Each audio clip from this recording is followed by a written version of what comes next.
Returning from the district of Tyre, Jesus went by way of Sidon towards the Sea of Galilee,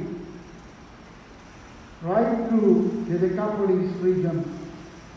And they brought him a deaf man who had an impediment in his speech. And they asked him to lay his hand on him. He took him aside in private, away from the crowd, put his finger into the man's ears, and touched his tongue with spittle. Then, looking up to heaven, he sighed, and he said to him, Sept.5, that is, be opened. And his ears were opened, and the ligament of his tongue was loosened, and he spoke clearly. And Jesus ordered them to tell no one about it, but the more he insisted, the more widely they published it. Their admiration was unbounded.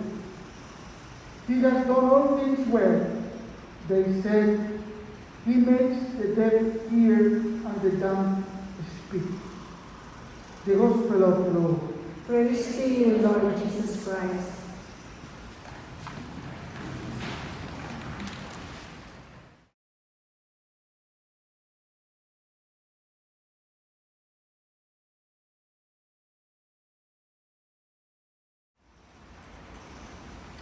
And he performed a miracle. He healed somebody who has a speech impediment and is deaf. But notice that he moved the man outside the group. He said he took him to the private area. They were probably Jesus, the man, and another couple of people. He heals him. And then he returned to the group.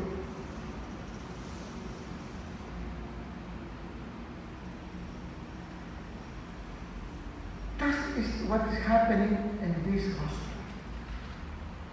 It's a message to tell us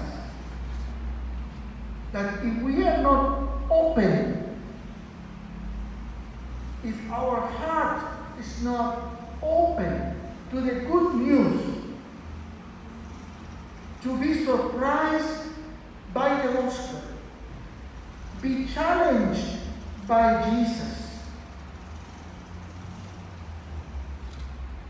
then we cannot welcome Jesus. We cannot welcome his message. The Jesus message, the good news, is a good news that challenges our way of being. And his people were not willing to listen. He moved to another areas, and people trusted him. Trusted him with his own life, and saying, here we have a sick man, please heal him. And the healing is to listen and to speak.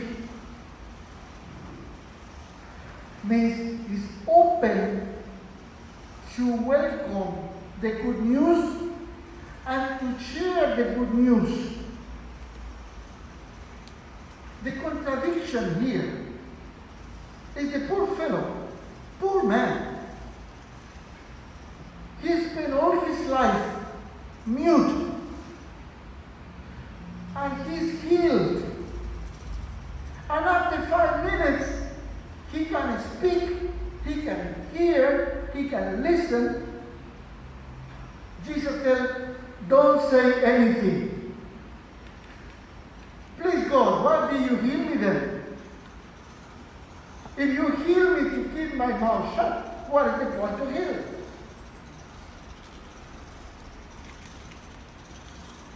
What is the point? I spent 20 years in silence. You heal me. I'm 5 minutes ready to speak, and you say, don't say anything. This is the gospel. I'm not making it up.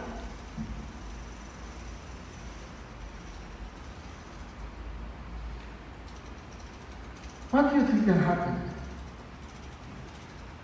Will be very hard to interact, or we are too far away. But give a thought. Why Jesus is going to heal somebody who have been mute for 20 years, and after 5 minutes that he can speak, he say, don't say anything.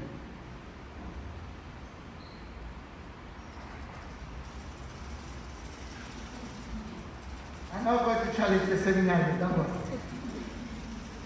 But it's a valid question.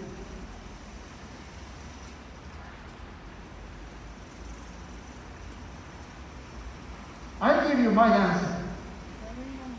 Doesn't mean it's the answer. That's mine. My way to understand this is, now that you welcome the gospel, because you are willing to listen, to hear, you can hear. Now that you are able to speak,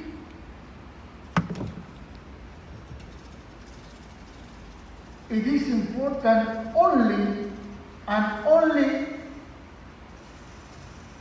if you are willing to be challenged, to be moved beyond your own limits by the gospel. So your life, your attitude, your behaviors will speak 1,000 words more than what you can say by your mouth. You are no longer mute. You are no longer somebody who cannot hear.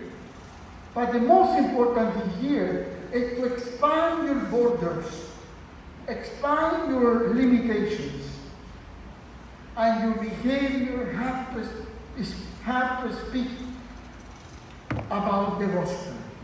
It's not about the words, it's about the behaviors, the way we relate to each other.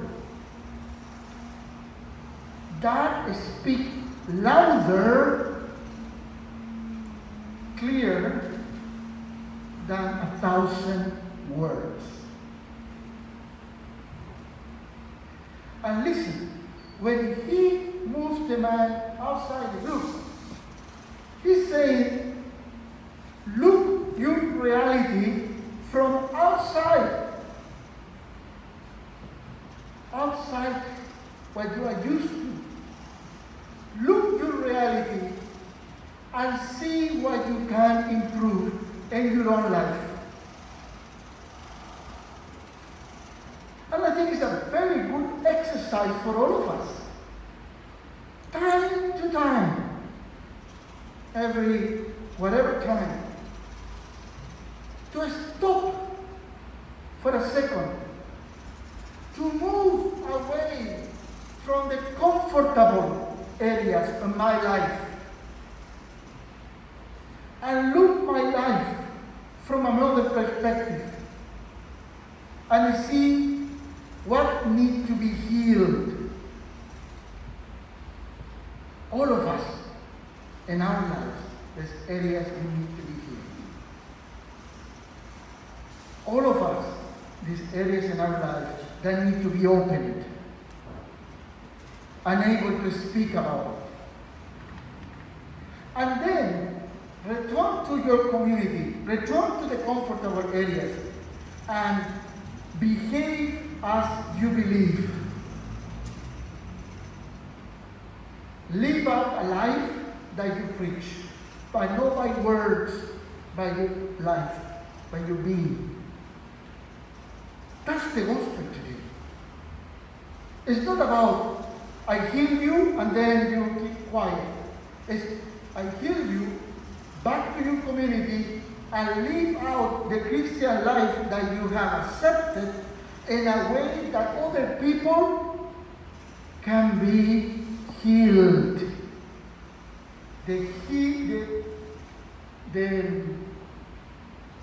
The wounded one becomes a healer.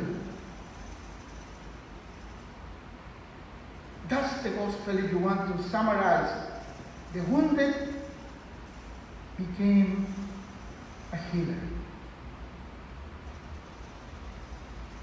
Because he expanded his horizons. He expanded the way of being.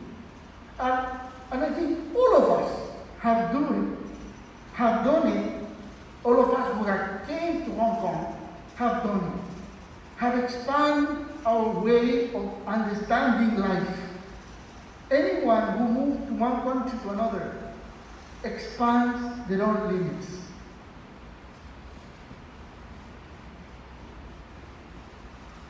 And accept things that before we didn't accept. When we expand our way of being, we go to the uncomfortable areas. We are open to not discriminate anyone. And that's the second reading. Be open is not to discriminate anyone. Many people start saying, we are all equals, we are all sinners. Yes, but I prefer to say, we are all equals. We are all daughters and sons of God. And then we are the best of the best. Because God has created the best of the best. Expanding our frontiers, expanding our limits, turning down our walls, building bridges, heals us, and the wounded becomes a healer. Please all stand.